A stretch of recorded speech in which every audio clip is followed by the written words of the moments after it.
Quand tu lis à propos du premier mariage, de l'histoire, cela se trouve dans la Constitution de notre pays. Section Genèse, sous-section 2, article 24.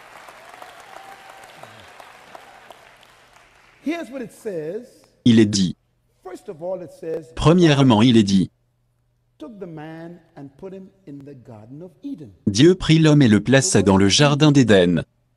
Le mot Éden est un mot compliqué de l'hébreu.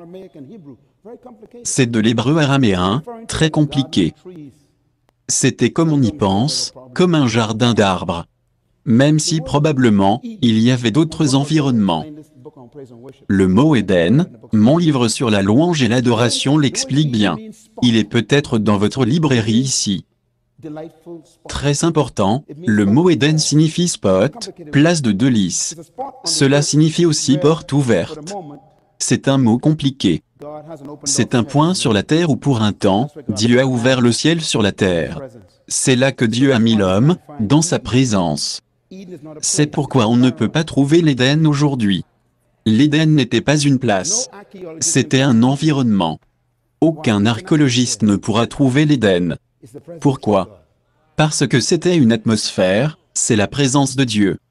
Quand l'homme a péché, la Bible dit Dieu l'a chassé de ce jardin atmosphérique. Ce jardin atmosphérique est retourné au ciel.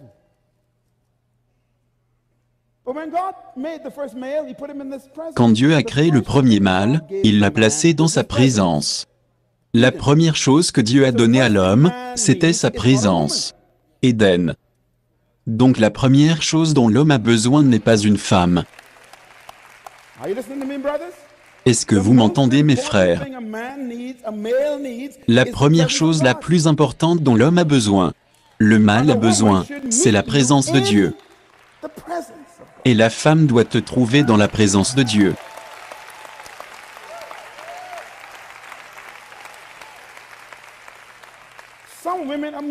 Certaines femmes m'étonnent. Elles laissent la présence de Dieu, vont dans la brousse pour trouver le frère, et essaient de le tirer dans la présence de Dieu. Oui, frère, tu dois venir dans la présence de Dieu. Tu dois venir. Ève a rencontré Adam en Éden.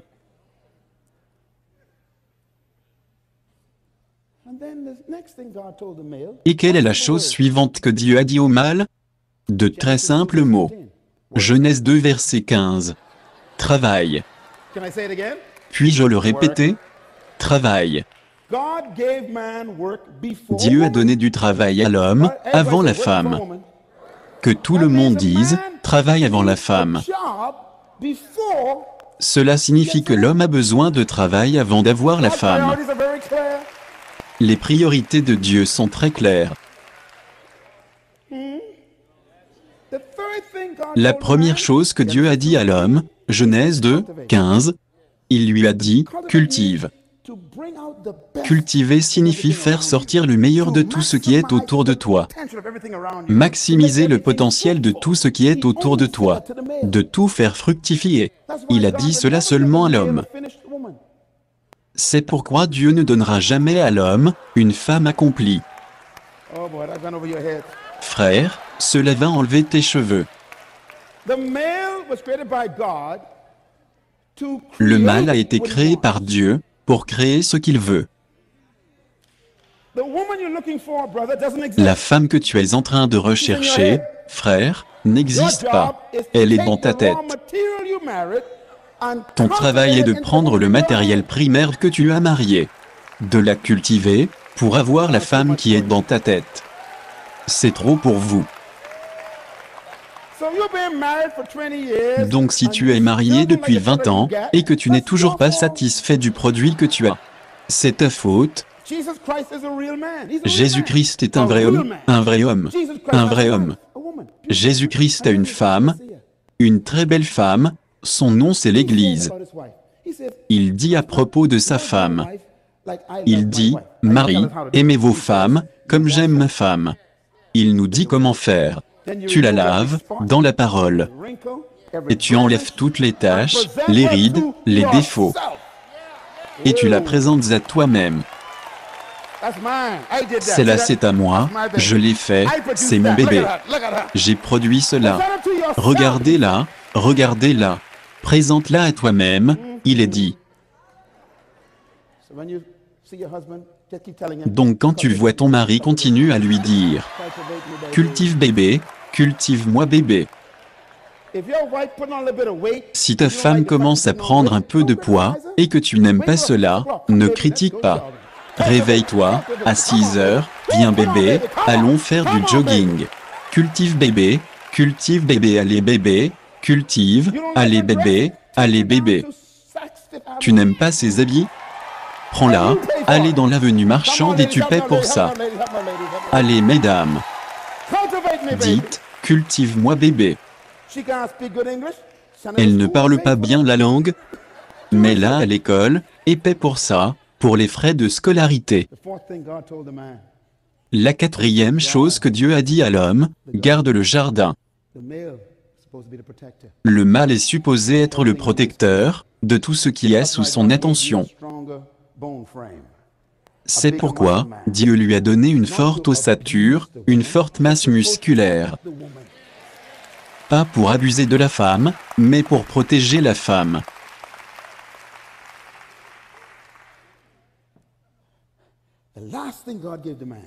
La dernière chose que Dieu a donnée à l'homme, c'est sa parole. Dieu dit, Adam, ne touche pas à l'arbre. Dieu n'a jamais parlé à la femme à propos du fruit, jamais. Cela signifie que le mâle est le seul qui a reçu la parole de Dieu. Son travail était d'enseigner à sa femme la parole de Dieu. Vous savez ce qui ne va plus bien? La femme connaît plus la parole que l'homme.